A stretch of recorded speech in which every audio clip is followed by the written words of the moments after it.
বধূ আমায় ছেড়ে কোথায় গেল বলে দে পামাগাসা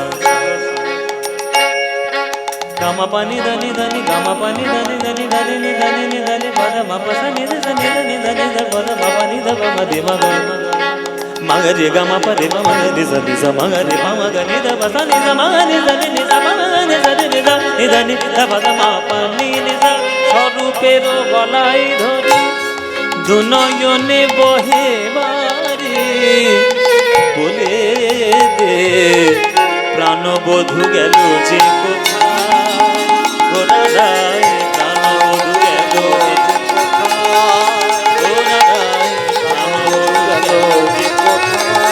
গোরারায় কাঁদিয়া রজনী পোহায় গোরারায় কাঁদিয়া রজনী কাঁদিয়া রজনী পোহায় কাঁদিয়া রজনী পোহায় গোরারায় কাঁদিয়া রজনী পোহায় গোরারায় কাঁদিয়া রজনী গোরারায় কাঁদিয়া রজনী পোহায় কাঁদিয়া রজনী পোহায় কাঁদিয়া রজনী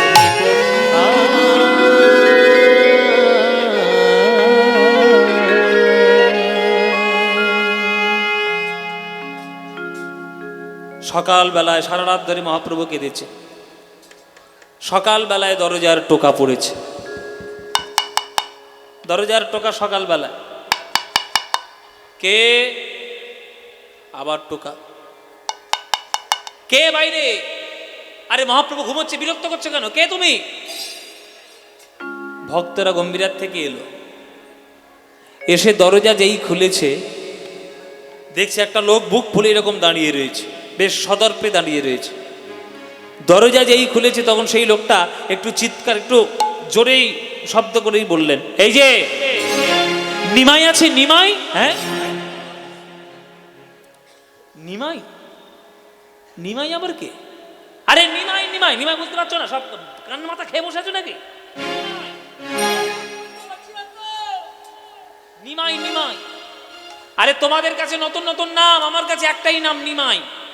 শোনো, এখন তোমাদের যার নাম হয়েছে কি যেন একটা নতুন নাম হয়েছে, এই এই পুরী আস্তে আস্তে শুনলাম কি, হ্যাঁ হ্যাঁ হ্যাঁ, শ্রীকৃষ্ণ চৈতন্য। হ্যাঁ, আরে শ্রীকৃষ্ণ চৈতন্য তোমাদের কাছে হবে, আমার কাছে নয়। আমার কাছেও নিমাই। বলো নিমাই আছে কিনা?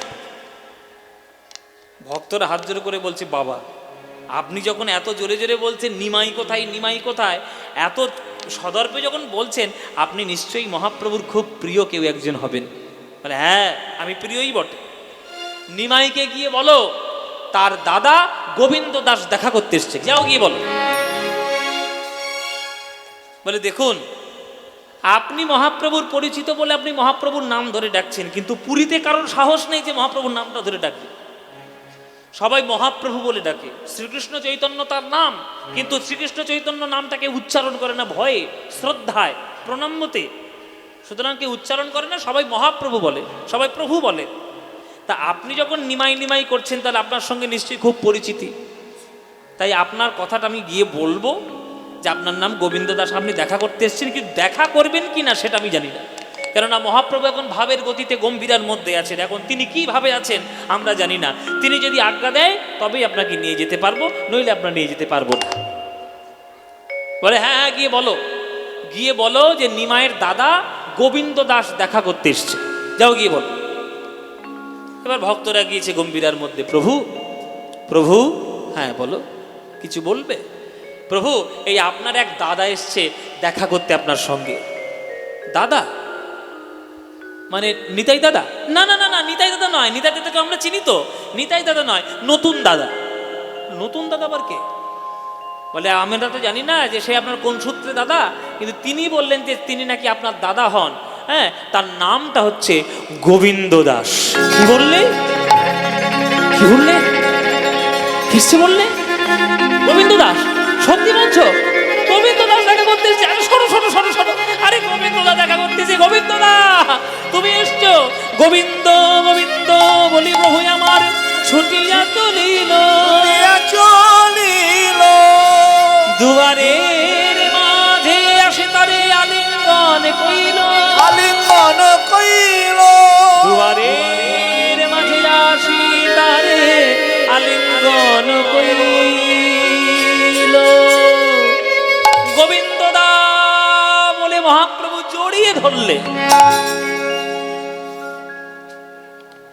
হরি বল মায়েরা, আমরা শাস্ত্র পড়ে জানতে পেরেছি যে মহাপ্রভুর একটাই দাদা, তার নাম নিতাই দাদা। কিন্তু এই গোবিন্দ দাস হঠাৎ কোত্থেকে এসে জুটল? মনে করুন আপনি যার কাছে দীক্ষা নিয়েছেন, আপনার মাসির ছেলেও তার কাছে দীক্ষা নিয়েছে, তাহলে মাসির ছেলের সঙ্গে আপনার সম্পর্ক কি হবে? কি হবে? গুরু ভাই।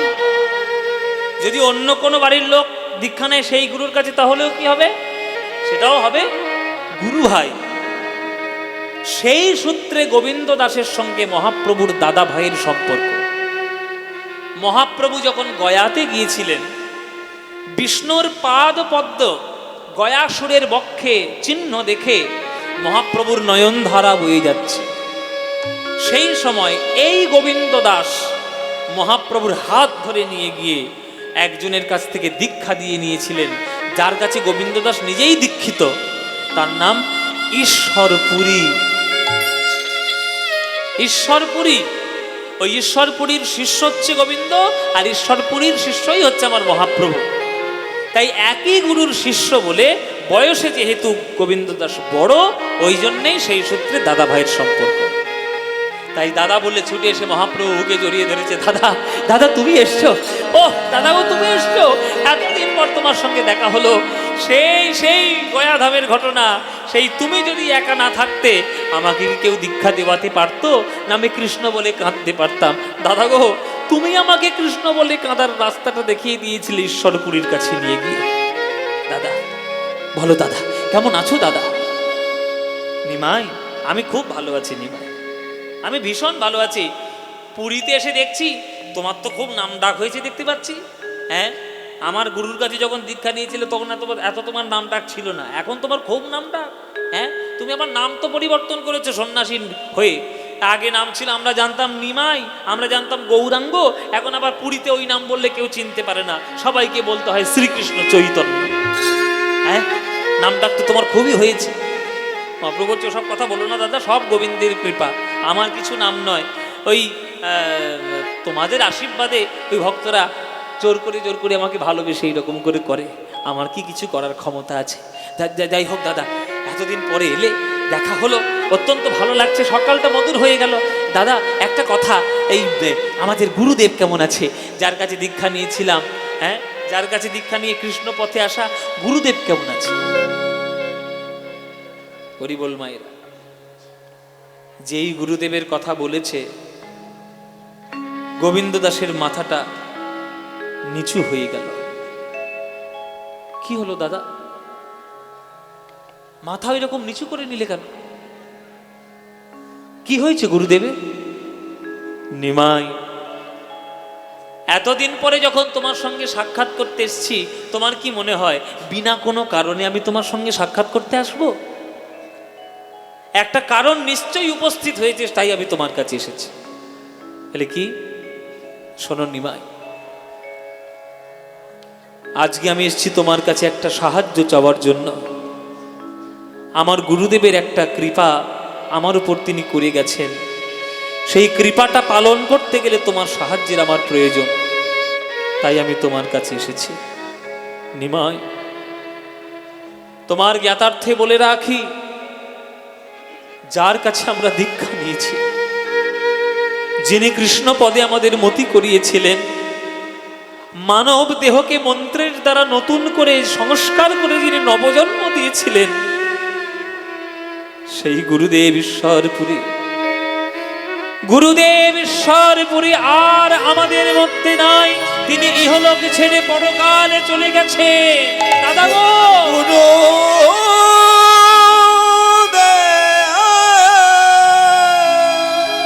কি বললে দাদা? তুমি কি বললে?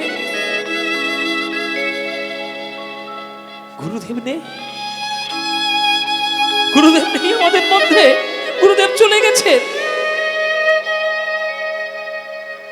জীবেরও নিস্তার লাগি নন্দ সুত হরি, নন্দ সুত হরি ভুবনে প্রকাশ হন গুরু রূপ ধরি, গুরু রূপ ধরি মহিমায় গুরু কৃষ্ণ এক করি জান, এক করি জানো গুরু আজ্ঞাধীনে সদা সত্য করি মান, সত্য করি মানো গুরু নিন্দুকের মুখ কভু না দেখিবে, প্রভু না দেখিবে যথায় গুরু নিন্দা সেথা না যাইবে।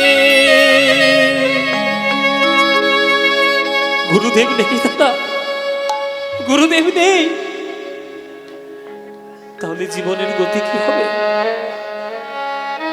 গুরু ছাড়া জ্ঞান, গুরু ছাড়া ভক্তি, গুরু ছাড়া প্রেম কি করে লাভ করব? জয় জয় শ্রী গুরু প্রেম কল্পতরু। গুরুদেব তো প্রেম কল্পতরু, কি করে প্রেম পাবো দাদা?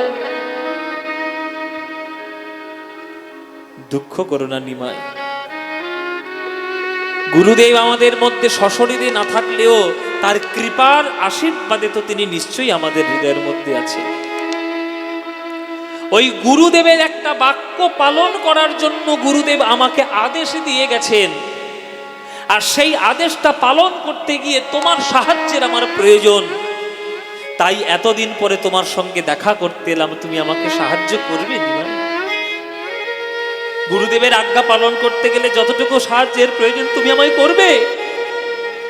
প্রভু বলছে, তুমি কি বলছো দাদা? গুরুদেবের আজ্ঞা পালন করতে গিয়ে যদি প্রাণটাও দিতে হয় তাও আমি দেব। বলো তোমার কি আজ্ঞা করতে, কি সাহায্যের প্রয়োজন তোমার? বলে, শোনো কি সাহায্যের প্রয়োজন আমার, শোনো। হরিবোল মায়েরা, হরিবোল বাবা, আপনারা সবাই এই প্রসঙ্গটি মন দিয়ে শুনুন, কেননা আপনারা সবাই হাত তুলে জানিয়েছেন যে আপনারা দীক্ষিত, আপনারা দীক্ষা গ্রহণ করেছেন। গুরুর প্রতি কতটা শ্রদ্ধা থাকলে তবে সেই পালনটা গুরুর প্রতি শ্রদ্ধা সম্মান করা যায়, আজকের মহাপ্রভুর চৈতন্য চরিতামৃতের মধ্য দিয়ে জানুন। হরিবোল মায়েরা, মহাপ্রভুর গুরু ছিলেন ঈশ্বরপুরী, তারই শিষ্য হলেন গোবিন্দ দাস। একদিন মধ্যরাত্রে, মাঝরাতে ঈশ্বরপুরী গোবিন্দ দাসকে ডেকে পাঠিয়েছেন, গোবিন্দ আমার একটা কথা শুনে যা। বলুন গুরুদেব, কি কথা?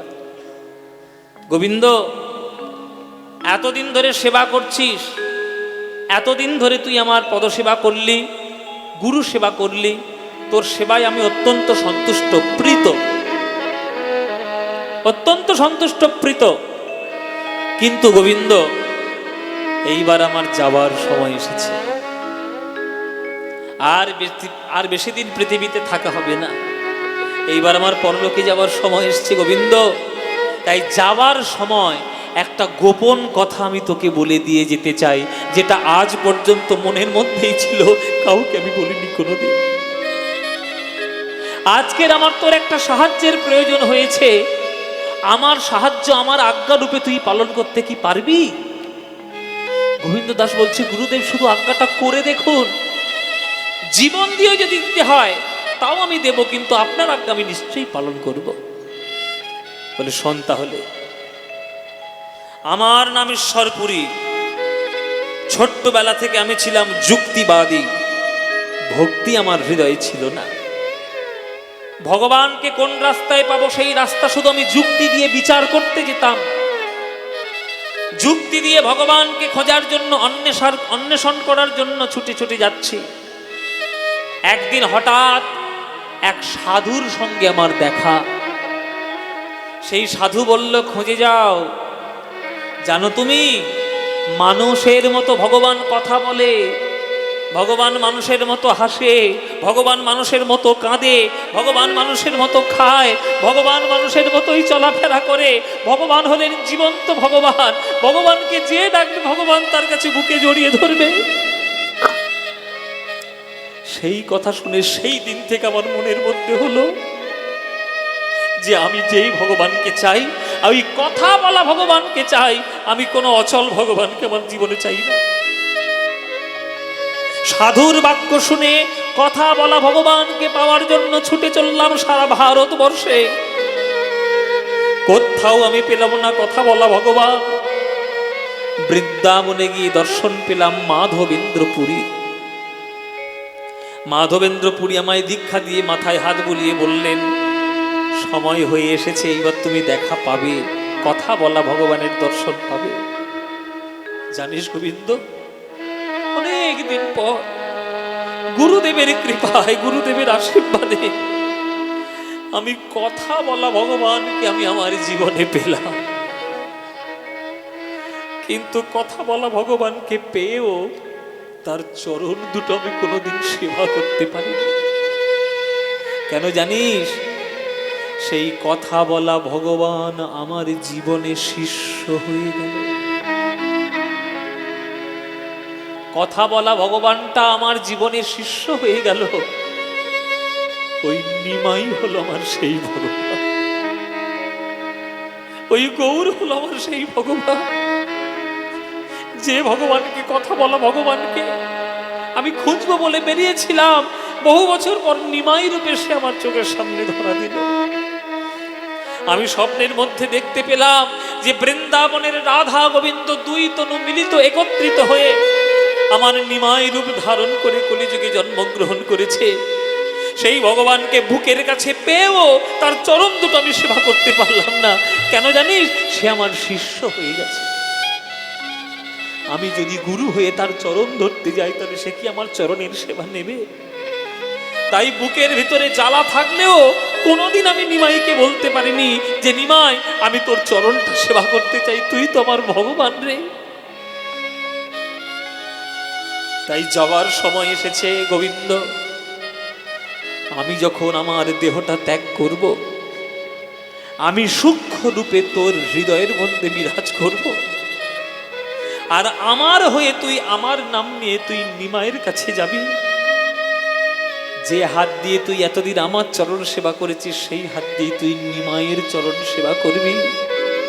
আর তোর হাতের মধ্য দিয়ে, তোর ভেতর থেকে আমি নিমাইয়ের চরণটা ধরে সেবা করে দেব। সশরীরে না পারলেও সূক্ষ্ম শরীরে আমি নিমাইয়ের চরণটা ধরতে চাই। তুই আমায় এই আজ্ঞাটা পালন করতে পারবি? গোবিন্দ দাস বলছে, গুরুদেব আপনি কি বলছেন? আপনি বলেছেন আর আমি নিমাইয়ের চরণ সেবা করব না? নিশ্চয়ই করব। তাই নিমাই, গুরুদেব আমার হৃদয়ের মধ্যে সূক্ষ্ম রূপে অবস্থান করছেন, আজ্ঞা দিয়ে গেছেন পরলোক গমনকালে। তাই আমি তোমার চরণ দুটো সেবা করতে চাই। নিমাই, তুমি তোমার চরণ সেবা কি আমায় করতে দেবে? না, কি করে আমি তোমার সেবা করতে দেব দাদা?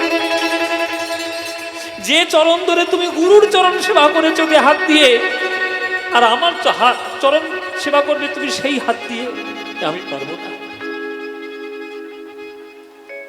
গোবিন্দ দাস বলছে যে আমি তোমায় আগেই বলেছি, এটা আমার ইচ্ছে নয়, এটা গুরুদেবের ইচ্ছে। মহাপ্রভু ধন্দে পড়ে গেলেন যে কি করে সেই কথাই তিনি সায় দেবেন। এই সময় হাজির হলেন সেইখানে স্বরূপ দামোদর। স্বরূপ, এই বিপদে পড়েছি, বলো আমার কি করণীয়? স্বরূপ দামোদর একেবারে সোজা কথায় মহাপ্রভুকে বলে দিলেন যে প্রভু, গোবিন্দ দাস ঈশ্বরপুরীর শিষ্য। তা ঈশ্বরপুরীর শিষ্য শুধু কি গোবিন্দ দাস, না তুমিও? বলে আমিও। বলে তাহলে একই গুরুর শিষ্য যখন তোমরা দুজনেই, তাহলে গুরুদেবের আজ্ঞা পালন করতে তোমাদের যা ইচ্ছা তাই করতে হবে। এখন গুরুদেবের আজ্ঞা পালন করতে গিয়ে তোমায় নরকবাস হবে না তুমি স্বর্গবাসী হবে, এই চিন্তা তো করলে তাহলে গুরুদেবের চরণের সেবা হবে না, গুরুদেবের আজ্ঞায় বিঘ্ন হবে, তাহলে গুরু সেবা তো হলো না, গুরু সেবায় অপরাধ হয়ে যাবে। তাই তুমি নরকে যাবে কি স্বর্গে যাবে সে চিন্তা না করে তোমার চরণ সেবা করতে দাও, কেননা সেই চরণ সেবাটা করলে তোমার গুরু শান্তি পাবে। তখন মহাপ্রভু বলছে, বেশ, আমি চরণ সেবা করতে দেব। কখন করব নিমাই? তোমার চরণ সেবা আমি কখন করব? বলে শোনো দাদা, যে হাত দিয়ে তুমি গুরুর চরণ সেবা করেছো সে হাত দিয়ে তুমি আমার চরণ সেবা করবে, সারাদিন আমি করতে দেব না। কারণ আমি যতই তোমায় বাধ্য হয়ে সাই দিই না কেন, ভেতরে ভেতরে আমার একটা কার্পণ্য থাকবেই। তাই আমি একটা সময় মাত্র তোমায় বেঁধে দিলাম, দুপুরের প্রসাদ পাওয়ার পর যখন আমি বিশ্রামে যাব, তুমি তখন আমার চরণ সেবাটা করবে। আমি ঘুমিয়ে পড়লে প্রসাদ সেবা করে তুমি বিশ্রামে যাবে, ব্যাস ওইটুকু সময়ই কেবলমাত্র তুমি চরণ সেবা করতে পারবে, আর বাকি দিনে তোমায় দিতে পারবো না। পুরীর মন্দিরে মহাপ্রভুর জন্য সব সময় একটা ঝালি রাখা থাকতো। প্রতাপরুদ্রের আজ্ঞা ছিল যে প্রভুর জন্য সব সময় একটা প্রসাদের মালসা, মাটির ওই যে ভাঁড়, ওটা ব্যবস্থা থাকতো। ওটা প্রত্যেক দিন গোবিন্দ দাস মাথায় করে নিয়ে আসতো, প্রভুকে দেওয়ার আগে প্রভুকে সেবা করাতো। ওই প্রসাদটা সেবা করিয়ে সেই মালসা নিয়ে যেত হরিদাসের কাছে, কেননা হরিদাস তো মহাপ্রভুর প্রসাদ বিনা অন্য কারোর প্রসাদ গ্রহণ করতেন না। এবার সেই প্রসাদ নিয়ে আবার ঘরে আসতো। তখন মহাপ্রভুর চরণ সেবা করলে, মহাপ্রভু ঘুমিয়ে পড়লে সেই অবশিষ্ট প্রসাদ নিজে পেয়ে তারপরে গোবিন্দ দাস নিজে বিশ্রামে যেত। এইটা নিয়ম। আজকেও চলেছে মহাপ্রভুর জন্য প্রসাদ আনতে, মাথায় করে নিয়ে আসছে মহাপ্রভুর জন্য জগন্নাথের মহাপ্রসাদ। গৌরাঙ্গ আমার ধর্ম করম, গৌরাঙ্গ আমার গতি হে, গৌরাঙ্গ আমার হরিদাই গৌর হরি হরি বল। গৌরাঙ্গ আমার গতি হে, গৌরাঙ্গ আমার ধর্ম করম, গৌরাঙ্গ আমার গতি হে, গৌরাঙ্গ আমার ধর্ম করম, গৌরাঙ্গ আমার গতি হে, গৌরাঙ্গ আমার কুলসীন মান, গৌরাঙ্গ আমার কুলশীল মন, গৌরাঙ্গ আমার জাতি হে, গৌরাঙ্গ আমার জাতি। আমি গৌর বিনা কিছু জানি না হে, আমি গৌর বিনা কিছু জানি না, আমার জীবন মরণের গতি গৌর বিনা কিছু জানি না হে। জীবন মরণের গতি গৌর বিনা কিছু জানি না। ও মাইরা, মালসা মালসা প্রসাদ, জগন্নাথের মহাপ্রসাদ পেয়েছো তো? পুরীতে গিয়ে পেয়েছো প্রসাদ? পুরীর মন্দির হচ্ছে রহস্যময় মন্দির। একটা হাঁড়িতে জাল দিতে শুরু করলে তাক তাক করে যতগুলো হাঁড়ি আছে প্রত্যেকটাতেই রান্না হয়ে যায়। হ্যাঁ, রান্না হয়ে যায় সব কটা। আর কত হ্যাঁ, হাঁড়িগুলো তাক তাক করে সাজানো থাকে। কত লোক যে প্রত্যেক দিন প্রসাদ পায় তার কোনো ঠিক নেই বাবা। হ্যাঁ, আর ওই একটা মালসা যদি আপনি কোনো ক্রমে জোগাড় করতে পারেন, একটা মালসা জোগাড় করতে সমস্যা হয়, পান্ডাদের একটু হ্যাঁ ঘুষ ঘাস না দিতে হয় না আর কি, হ্যাঁ পয়সা দিতে হয়, দক্ষিণা দিতে হয়, নিলে দেয় না। ওইটা ভেতর থেকে ভেতর জোগাড় করতে, কেউ যদি একটা মালসা পেয়েছে বাবা, ওর মধ্যে যে কত খাবার আছে 5 জন মিলে খেয়ে শেষ করতে পারবে না, এত প্রসাদ থাকে, তাই না কি বাবা? আমিও পেয়েছিলাম যখন পুরীতে গিয়েছিলাম, আমিও দেখেছি একবার প্রসাদের একবার ভাঁড়টা পুরো একবারে ভর্তি মালসা, অন্ন ডাল তরকারি ভাজা ভুজি মিষ্টি ছাপানো, কত খেতে পারিস খা, খেয়ে মর কি বাবা। এবার সেই একটা মালসা মহাপ্রভুর জন্য যেটা প্রস্তুত করা, সেটা মাথায় করে গোবিন্দ নিয়ে এলো। গোবিন্দ নিয়ে এসে ওই প্রসাদটা পাওয়ালো মহাপ্রভুকে, মহাপ্রভু প্রসাদ পেলেন। আর সেই ভাঁড়টা নিয়ে চলে গেল, মালসাটা নিয়ে চলে গেল হরিদাসের কাছে। হরিদাস প্রভুর কাছে বলেছিল যে প্রভু, আমি এমন একটা জায়গায় থাকবো যেখান থেকে পুরীর ধামের ওই মাথার উপর সুদর্শন চক্রটা আমি দেখে দেখে জপ করতে পারি, এই আশীর্বাদ দাও। আর আমি তোমার প্রসাদ বিনা কিন্তু অন্য কারোর প্রসাদ নেবই না, দরকার হলে আমি অভুক্ত থাকবো কিন্তু প্রসাদ পাবো না। তা হরিদাসের কাছে সেই প্রসাদটা নিয়ে গেল।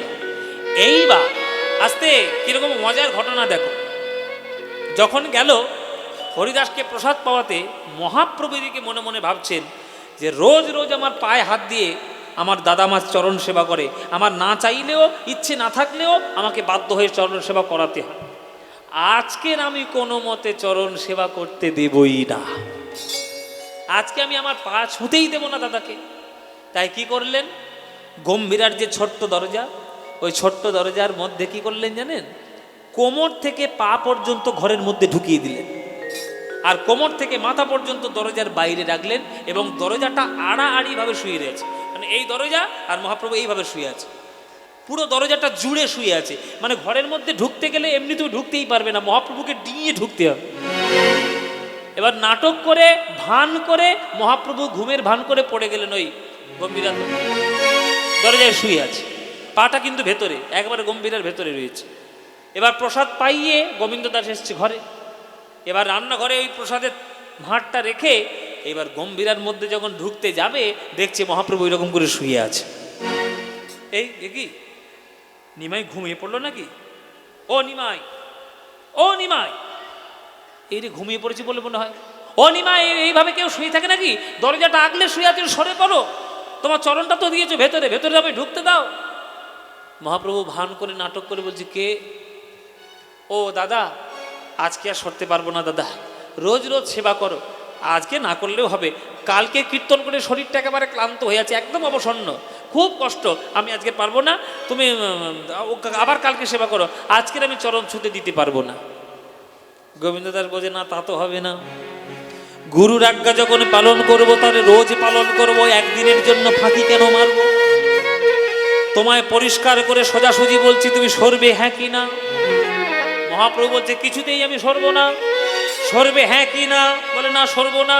সরবে হ্যাঁ কি না? বলে, আমি সরবো না। তোমার আজকে বারবার বারণ করছি, তুমি আমার চরণ সেবা করো না, যাও কি বিশ্রাম করো, আমি কিছুতেই সরতে পারবো না, কিছুতেই সরতে পারবো না। যেই বলে দিয়েছে গোবিন্দ দাস মনে মনে ভাবছে, আচ্ছা বিপদ, এই নিমাইটা বড্ড জেদি ছেলে, যা বলবে তাই করবে, ও সরবেই না। তা কি করব? চরণ সেবা যখন আজ্ঞা দিয়েছে গুরুদেব, চরণ সেবা তো করতেই হবে, তাই কি করব? চারিদিকটা দেখে নিল, চারিদিকটা দেখে নিল, কেউ নেই তো, কেউ কোথাও নেই তো, এখানে কেউ নেই তো, বলে এখানে কেউ নেই। চারিদিকে দেখে নিয়ে কি করলো? গোবিন্দ দাস নিজের বহির্বাসটি খুললেন, ধুতিটা খুললেন, ধুতিটা খুলে মহাপ্রভুর গলা থেকে বুক পর্যন্ত ওই ধুতিটা পেতে দিলেন, গায়েটা চাপিয়ে দিলেন, চাপিয়ে দিয়ে, আর মহাপ্রভু কিন্তু সব দেখছে, মিটি মিটি চোখে কিন্তু সব দেখছে যে গোবিন্দ দাস কি করছে, সব মিটমিট করে তাকিয়ে তাকিয়ে দেখছে, আর মুচকি মুচকি হাসছে যে কি করে দেখে। হ্যাঁ, কি করলো মায়েরা? ধুতিটা গলা থেকে বুক পর্যন্ত উড়িয়ে দিয়ে, চাপা দিয়ে, এইবার গোবিন্দ দাস মহাপ্রভুকে ডিঙিয়ে আর ঘরের মধ্যে ঢুকে গেলেন, যেদিকে পাট আছে সেই দিকে চলে গেলেন, পুরো ডিঙিয়ে ভেতরে ঢুকেছে। ব্যাস, এবার মহাপ্রভু মনে মনে ভাবছে, কাদের জ্বালায় আমি পড়েছি, এদের জ্বালায় জ্বালায় জীবনটা আমার গেল। মানে আমি চরণ সেবা করতে দেব না, ওরা চরণ সেবা ছাড়া থাকবেই না, ওরা করবেই যেন তেন প্রকারে না। কি করব? যখন এবার ডিঙিয়ে ঢুকে ফেলেছে, আচ্ছা ডিঙিয়ে ঢোকার সময় চাদরটা কেন গায়ে পাতলো? হ্যাঁ, যাতে পায়ের ধুলোটা উড়ে গিয়ে মহাপ্রভুর গায়ে না পড়ে, গায়ে পড়লে তো অপরাধ হবে, ওই জন্য গায়ে না পড়লেই হলো আর কি। ভেতরে ঢুকে গেলেন, এবার চরণটা তো পেয়ে গেছে, ব্যাস, আর বাধা দেবে কে? প্রভুর চরণ সেবা করে, প্রভুর চরণ সেবা, বিদায় গৌর হরি হরি, প্রভুর চরণ সেবা করে, প্রভুর চরণ সেবা করে, গুরুদেবের সুখের তরে প্রভুর চরণ সে সেবা করে, গুরুদেবের সুখের তরে প্রভুর চরণ সেবা করে। ও মায়েরা, গোবিন্দ দাস এত সুন্দর চরণ সেবা করতে পারতেন, চরণ সেবা করতে করতে এমন জায়গায় টিপেছেন আর এমন সুন্দর করে চরণ সেবা করেছেন, মহাপ্রভু একেবারে ঘুমিয়ে ঢলে পড়ল। পাঠ এবার কায়দা আছে, দেখবেন অনেকে মেসেজ করে দেয়, মেসেজ করে এমন করে মেসেজ করে দেবে না, তো ঘুম এমনি আসবে, ওগুলো সব টেকনিক আছে বাবা। হ্যাঁ হ্যাঁ, কি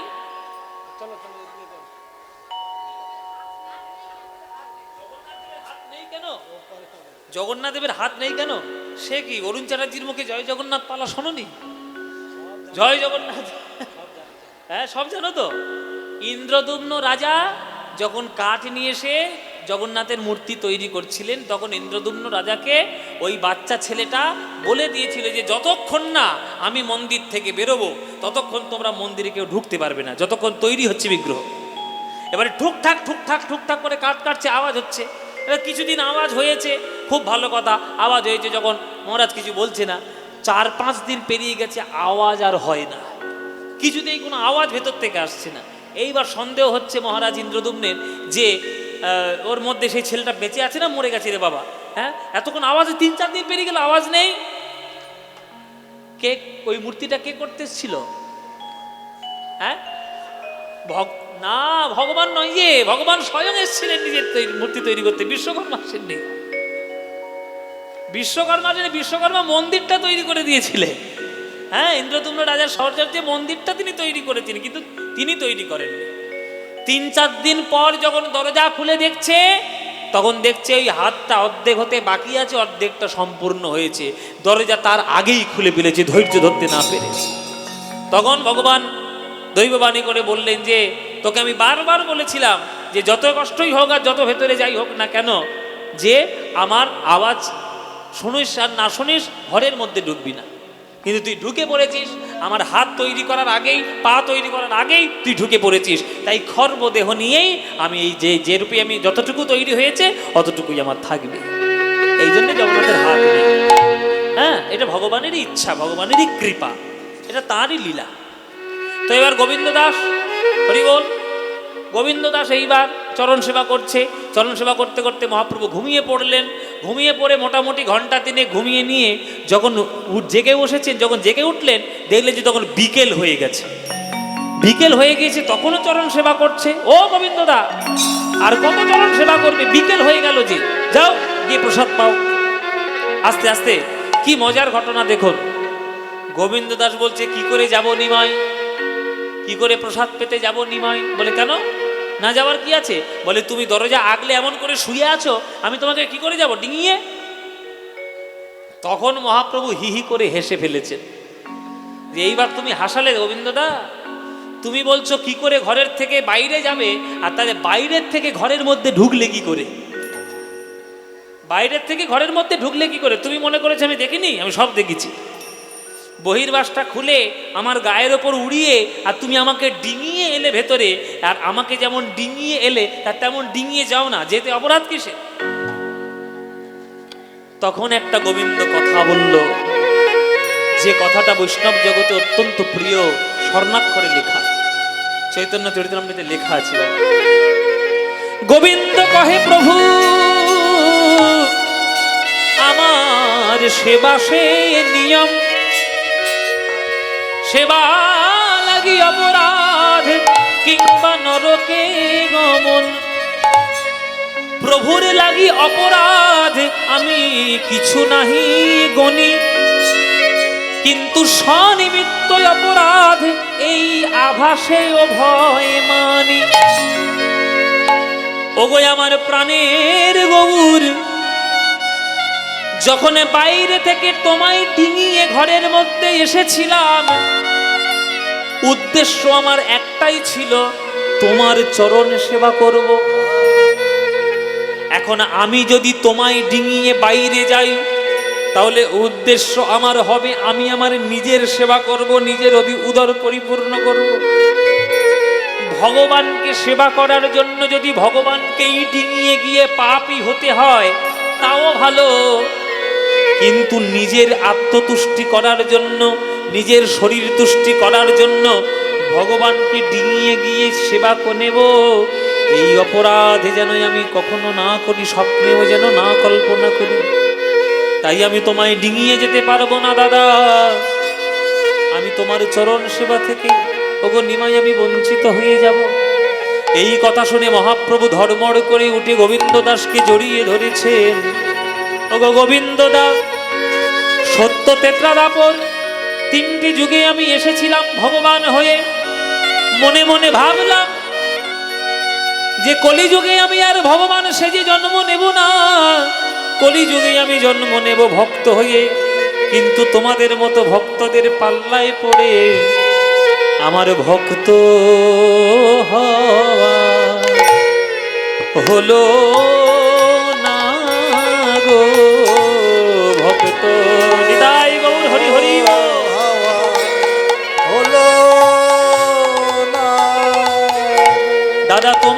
সেবায় আমি ধন্য হলাম, আমার ভক্ত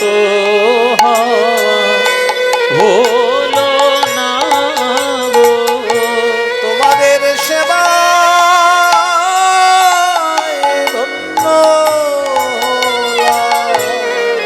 আমার ভক্ত হওয়া হলো না গো। আস্তে আস্তে আস্তে আমার ভক্ত হওয়া হলো না। ওগো দাদা, আমি তোমার হাত ধরে কথা দিলাম, এই মতো দুই রূপ হইবে আমার। মহাপ্রভু সেদিন কথা দিয়েছিলেন তিনি আরো দুইবার আসবেন ভক্ত হওয়ার জন্য।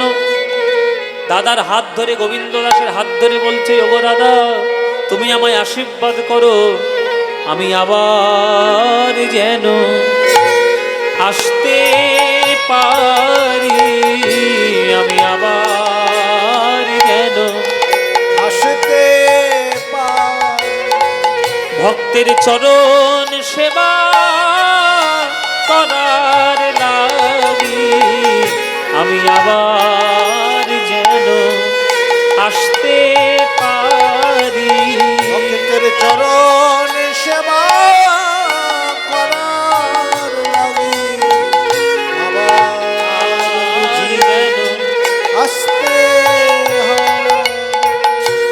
সেই দিন মহাপ্রভু কথা দিয়েছিলেন যে তিনি আসবেন আবার ভক্তদের সঙ্গে লীলা খেলা করার জন্য, তিনি আবার আসবেন। তাই মহাপ্রভু দুই রূপে অবতার হবে বলে তিনি এসেছিলেন। সেই মহাপ্রভুর এই রকম বিভিন্ন রকম লীলাচলের লীলা শ্রীচৈতন্য চরিতামৃত গ্রন্থে একেবারে অক্ষরে অক্ষরে লেখা। ভক্তরা অনুরোধ করেছিলেন যে একটা রবীন্দ্রসঙ্গীত কিংবা একটা নজরুল গীতি গাইতে হবে। তা চলুন একটা নজরুল গীতিই আমি গাই।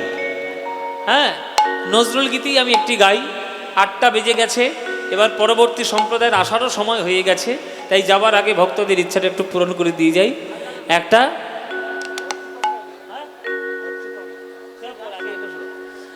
সে আগে আমি একটা নজরুল গীতি আমরা গাইছি, ভক্তদের যখন আবদার হয়েছে সেইটা গাই।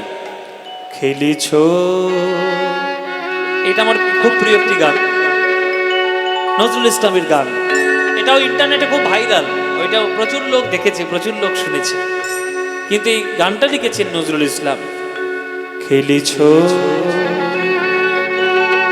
এ বিশ্বলোরে বিরাট শিশু, আনমনে খেলিছ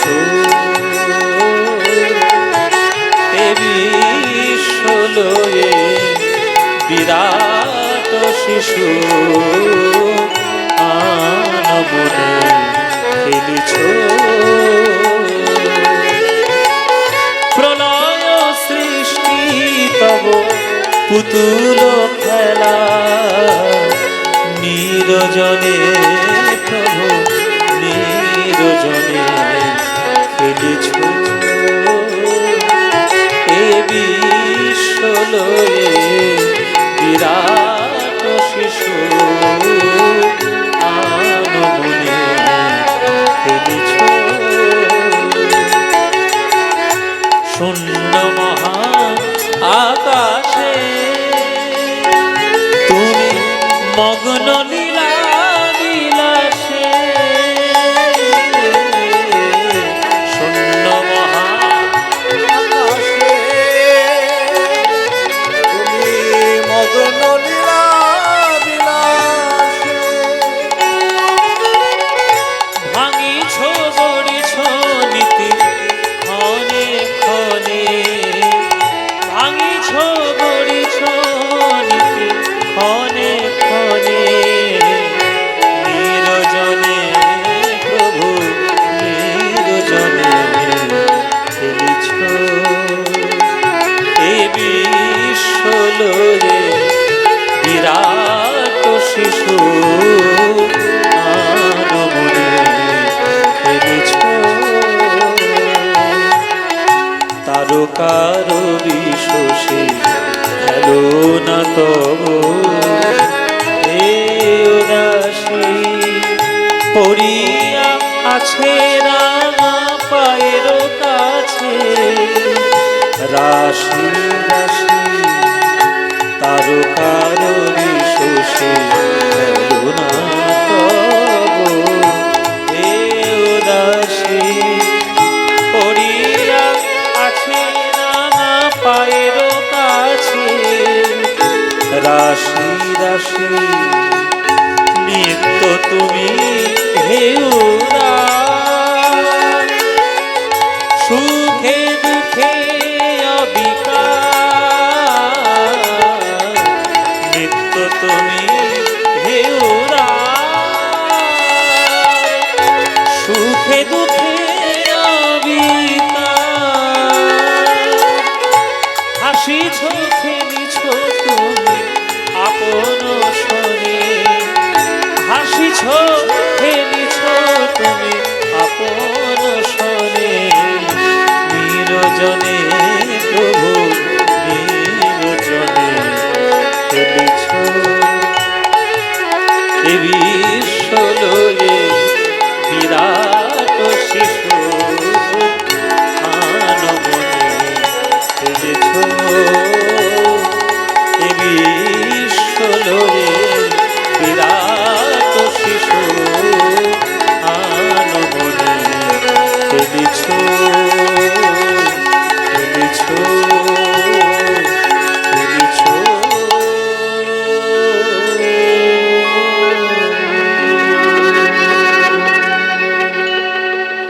হরি বল। পরবর্তী সম্প্রদায় তারা চলে এসেছে, আপনাদের গান শোনাবে, আপনারা থাকবেন, গান শুনবেন, লীলা সংকীর্তন আস্বাদন করবেন, আর যাওয়ার সময় একটা ভজন গান গেয়ে আমরা শেষ করে দিই। না না, আর বেশি অনুরোধ করবেন না, এইটা লাস্ট গান। হ্যাঁ, ও সবাই বলতে থাকবে, আমি সারা রাত গাইলেও শেষ হবে না। আমি যে গানটা গেয়ে আমি জয়নিতাই, যে গানটা গেয়ে আমি ফার্স্ট হয়েছিলাম সারেগামা পায় একদম ফাইনালের দিনে, সেই গানটা আপনাদের একটু শোনাই। সেই গানটা আপনারা সবাই জানেন, এবং এটা হিন্দি ভজন একটা গান, ভজনের সঙ্গে কীর্তনের কম্বিনেশন। চলুন সেই গানটা আমরা আপনাদের শোনাই। अच्युतं केशवं कृष्ण दामोदरं, अच्युतं केशवं कृष्ण दामोदरं, रामनारायणं जानकी वल्लभं, रामनारायणं जानकी वल्लभं, अच्युतं केशवं कृष्ण। সবাই করতালি দিয়ে উর্ধ্বনি। अच्युतं केशवं कृष्ण दामोदरं, अच्युतं केशवं दामोदरं, रामनारायणं जानकी वल्लभं, रामनारायणं जानकी वल्लभं। कौन कहते हैं कौन कहते हैं कौन कहते हैं भगवान आते नहीं, कौन कहते हैं भगवान आते नहीं, कौन कहते हैं भगवान आते नहीं, कौन कहते हैं भगवान आते नहीं, तुम मीरा के जैसे बुलाते नहीं, तुम मीरा के जैसे बुलाते नहीं, तुम मीरा के जैसे बुलाते नहीं, तुम मीरा के जैसे बुलाते नहीं। अच्युतं केशवं कृष्ण दामोदरं, अच्युतं केशवं कृष्ण दामोदरं, रामनारायणं जानकी वल्लभं, रामनारायणं जानकी वल्लभं। कौन कहते हैं भगवान खाते नहीं, कौन कहते हैं भगवान खाते नहीं, कौन कहते हैं भगवान खाते नहीं, कौन कहते हैं भगवान खाते नहीं, बेर शबरी के जैसे खिलाते नहीं, बेर शबरी के जैसे बुलाते नहीं, बेर शबरी के जैसे खिलाते नहीं, बेर शबरी के जैसे बुलाते नहीं। अच्युतं केशवं कृष्ण दामोदरं, अच्युतं केशवं कृष्ण दामोदरं, रामनारायणं जानकी वल्लभं, रामनारायणं जानकी वल्लभं। कौन कहते हैं भगवान नाचते नहीं, कौन कहते हैं भगवान नाचते नहीं, कौन कहते हैं भगवान नाचते नहीं, कौन कहते हैं भगवान नाचते तुम नचाते नहीं, गोपियों की तरह तुम नचाते नहीं, गोपियों की तरह तुम नचाते नहीं, गोपियों की तरह तुम नचाते नहीं। अच्युतम केशवम कृष्ण दामोदरम, अच्युतम केशवम कृष्ण दामोदरम, राम नारायणम जानकी वल्लभम, राम नारायणम, जानकी वल्लभम, राम नारायणम जानकी वल्लभम, राम नारायणम जानकी वल्लभम। প্রেমানন্দে মেতে হরি বলো, হরি নামের বন্যা যে এলো, উলুধ্বনি। প্রেমানন্দে মেতে হরি বলো, হরি নামে বন্যা যে আহা, প্রেমানন্দে মেতে হরি বলো, হরি নামের বন্যা যে এলো, প্রেমানন্দে মেতে হরি বলো। হরি নামে বন্যা যে এলো। ও গো দয়াল গৌর নিত্যানন্দ প্রেমেতে সাঁতার দিল, দয়াল গৌর নিত্যানন্দ। প্রেমেতে সাঁতার রাস্তাটা খালি করুন, রাস্তাটা দল আসছে, রাস্তাটা খালি করুন। দয়াল গৌর নিত্যানন্দ প্রেমেতে সাঁতার দিল, দয়াল গৌর নিত্যানন্দ, আনন্দ প্রেমেতে সাঁতার দিল। হরি নামের বন্যা যে এলো, প্রেমানন্দে মেতে হরি বলো, হরি নামের বন্যা যে এলো, প্রেমানন্দে মেতে হরি বলো। হরি নামের বন্যা যে এলো। এমন বন্যা দেখি নাই মানুষ শুকনাতে তলায়, বন্যা দেখি নাই মানুষ শুকনাতে তলা। এমন বন্যা দেখি নাই মানুষ শুকনাতে তলায়, ডুবলো নদীর পুরুষ নারী জাতির বিচার নাই। বন্যা দেখি নাই মানুষ শুকনাতে তলায়, নারী জাতের বিচার। ওই হরিদাস সে কাজের ছেলে, সেও বুঝি ডুবে গেল, হরিদাস সে কাজীর ছেলে সেও বুঝি ডুবে গেল। হরি